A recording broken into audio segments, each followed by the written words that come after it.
Right boys, in this video I'm going to be talking about life in general, how to optimize your life. I'm not going to just give you it like how I do it or like a set way. I'm going to tell you how to think for yourself. It's just going to be diving into four key areas.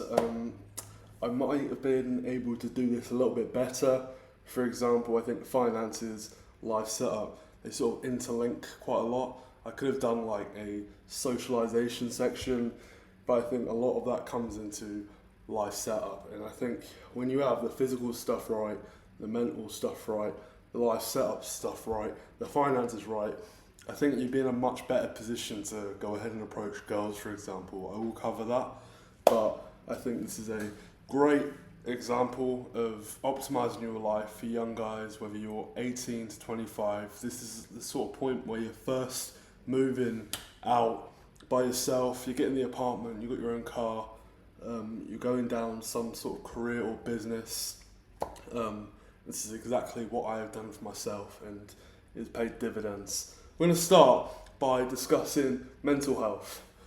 This is so bloody simple in my opinion. It's just about consistency and it's more about removing things than adding things like meditation, right? I think if you want to go down the meditation route, fantastic. Visualization, whatever, do it. I don't personally do it myself, but it can't hurt, right? And I do see the benefits of meditation. I think maybe it's something I'll implement at some point in my life, but I don't see a high ROI. I run two businesses. My life is so fast paced. I only get 90 minutes in the morning to get gym out of the way. Having a step like meditation just doesn't work, and I find not having social media in my life makes me a lot more present than 90% of people. That's just the way I see it. But if you're really trying to hyper optimize your life and you've got social media out your life at this point, I mean, you're miles ahead of me already. So if you're gonna go ahead and add meditation, who am I to argue? But it's more about removing things. So cutting social media out, and this is more about controlling the information you consume. I'm a big advocate of going on an information fast. I think when you're constantly consuming news, Instagram reels about what's going on in the world, I don't think it's very good for you. I think very much you should control the information you consume, just like the way you take food in. Like you get these subliminal messages going through your mind constantly, sort of negative frequencies constantly. This stuff is very real, guys. So control the information you consume, and also the basics: drinking water, making sure you're in a nice, clean environment. Socialize every now and then. Have a good work-life balance. It's not to say be gay and like force yourself to go relax for 2 hours, but don't like make it a part of your routine to just go and relax, but you need some sort of balance there. You do need to go socialize a couple of times per week. You do need to go and enjoy the money you make. You do need that balance of life, because you can honestly, I've been there a couple of times where I've really locked in, I've been unproductive even, I've got so bad, but I've literally felt like I'm going insane because I've just shut myself off from the world. That's not good for you guys, and you end up just getting burnt out for months on end. Mental health is so simple, it's about removing things. Now physical health, I think that's absolutely vital, that's imperative for your mental health. So let's discuss that. I think first and foremost, physical health is something you should enjoy.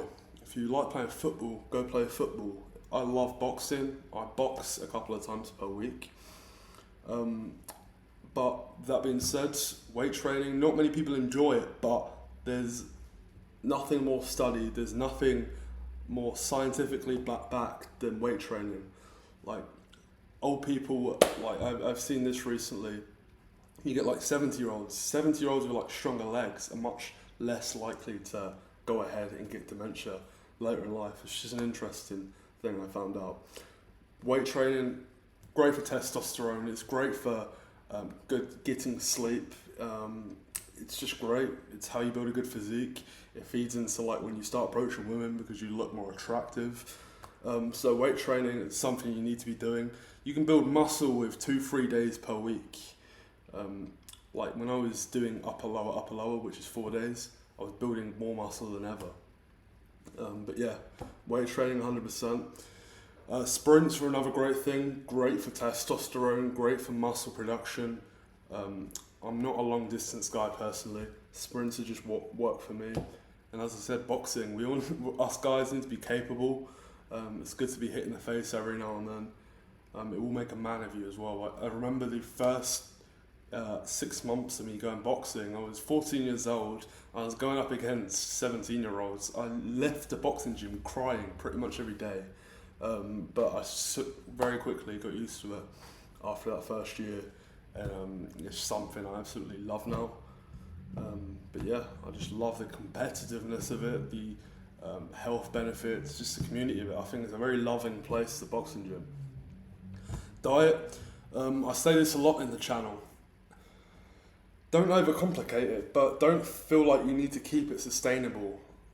Like, after 2 weeks of cutting all the bullshit out, cutting sugar out, ultra processed foods, when you just start eating sweet potato, rice, potato, fatty meats, honey, Greek yogurt, fruit, whatever, honey, you soon get used to it and you actually start enjoying eating that way. It gives you a lot of fulfillment. Don't feel like you need to keep it sustainable until you're ready, you know?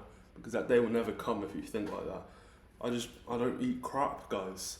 Unless I go for a date with a girl or I'm sat at a table with all the boys, like I don't eat crap. Day to day when I'm in my apartment, just by myself, working on stuff, I don't eat crap. There's no need to. I'm not out socialising.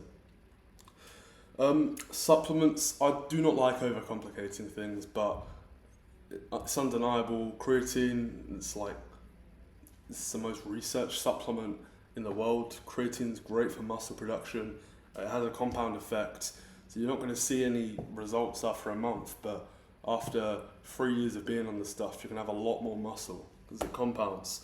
Vitamin D, I think what's the unit I use? I think it is. Our body should create 20,000 IUs per day of vitamin D.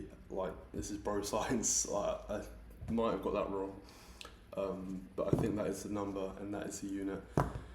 But our body creates that naturally. Us guys, especially in the UK and the colder countries, we don't really create enough of it. So supplementing it, I have 3 little tablets every single day. The packaging says that's too much, but that's just what I do. It's not advice, but you know, do with that as you will. Zinc as well is something, I think you actually need zinc to actually be able to use that vitamin D as well. Again, just do this research for yourself. It's just stuff I've been told. Fish oil is great for your joints as well. That's what I take. I take magnesium glycinate for sleep as well. And I love organ meat. So I think I'm doing pretty well in terms of supplementing. You can go ahead and get blood work done as well and really do your own research and speak to the experts, but this is just what I have gone ahead and done from being around the right people and having the right suggestions made. But it's not even something you need if you're currently not eating really clean already, so it's just going to be a waste of your time if you're not already eating good foods. So that's supplements. Life setup. This is all about character. Like, you might think it's just about the location you live in. A lot of it is about the character as well. So what your interests are and what your knowledge is. I think a lot of us guys, we make the mistake of trying to make money and get in fantastic shape, but we neglect being really interesting and taking 30 minutes per day to go ahead and learn something new, something about history. I'm a big fan of philosophy. It's something I like looking into every day. I know it's contrary to what I said earlier about controlling the information taken. Politics, I keep up with that. I use the right sources. I don't like just going on the BBC or whatever. I find just being around the right people, you get the information you need. Politics, history, philosophy. You know, I like watching movies as well. I like going to watch shows in London. It just makes you an interesting person. I like learning about cars, just what's going on in the world. So yeah, dedicate 20, 30 minutes a day just to learning something new. We'll all build up over time. This stuff's about consistency, guys. And location as well. Personally, I think I've been to many countries. The one place for me for dating is Nice, France. I found the girls very receptive there, very talkative, very interesting. Being well dressed is something I quite admire as well. So I think long term I would have a place in Nice, France. I would never leave the UK permanently, but I'd have a nice big house in the countryside in the UK. I'd have an apartment or a house in Nice, France, and probably an apartment in maybe somewhere like Madrid. I like Nice, France specifically because it's very close to Monaco, 30 minutes away. You can get to Italy in 30 minutes. You can get to Barcelona in 6 hours, and Nice is a really good airport. Cannes is 30 minutes away, So that's why I've sort of gone with that. But it's about experimenting, traveling, guys, what stands out to you, what your personality is like. I'm a very sort of old money sort of style guy. I like history. I just love the architecture of Nice. So that is definitely somewhere I'd live long term. I'm not going to dive deep into finances, but there's one word I want to leave you with, and that is leverage. Leverage what you have. Don't let your ego get in the way of you getting a 9-to-5 job. 2 years ago, I joined a real estate agency as a 9-to-5. I'm now a partner in that agency from working my way up, making the right decisions, working relentlessly hard.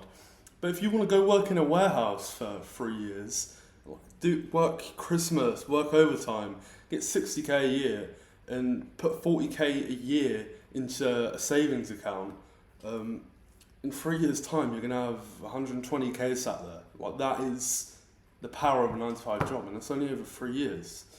If you wanted to go live in a HMO somewhere, you could 100% make that work even more. You could probably live off 15k a year. So it's all about leverage, guys. And then goes to business, obviously. It's just making do with the opportunity of where you are right now. I mean, I worked as a chef. I was very underpaid as a head chef. I had some pretty bad habits, but I managed to save quite a bit of money, which just gave me the time, 6 months, where I could just travel, really find the right opportunity.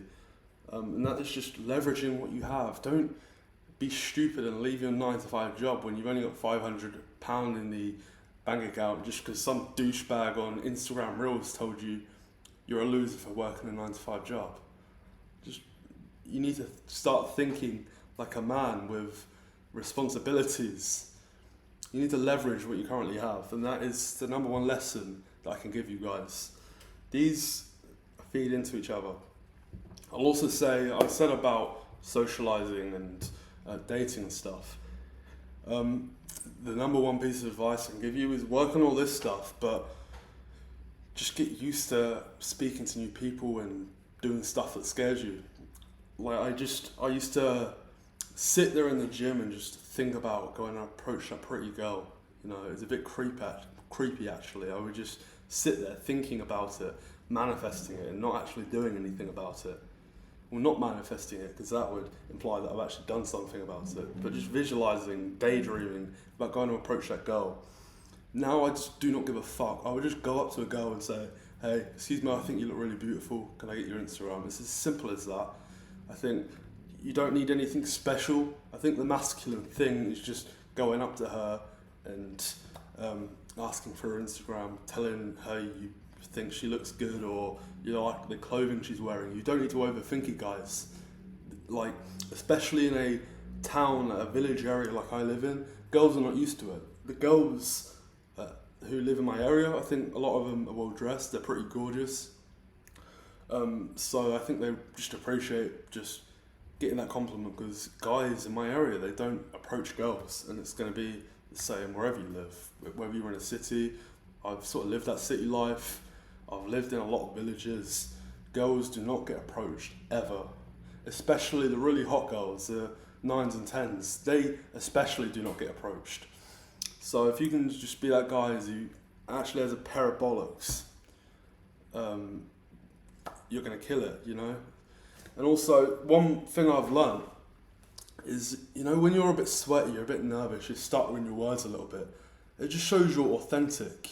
It just shows that, like, although you're obviously nervous, you're still a guy that takes action. You're still a guy that's pretty confident.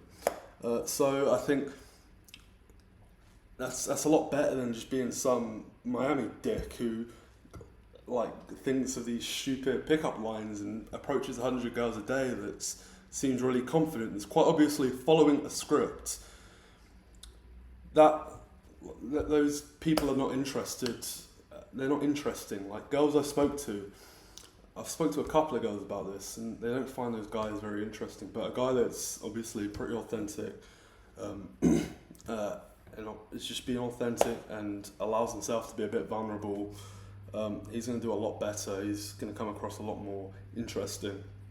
And when you make yourself vulnerable like that, there's actually that emotional connection between the two of you. So that's also something to think about. So just because you feel like you can't get your words, just keep it really simple, guys. And I believe this very strongly. If you just go ahead and follow that advice, you're going to do a lot better than you think. And it took me a very, very long time to sort of overcome this. I've had my first boxing fight, like, that was a lot easier than approaching my first girl, which was back, I think, 3 years ago when I was in Thailand now. But that's the advice I've got for you boys. Just stay consistent, be aggressive, be ruthless, and this is it. I think that's some good advice for you boys. Let me know what you think.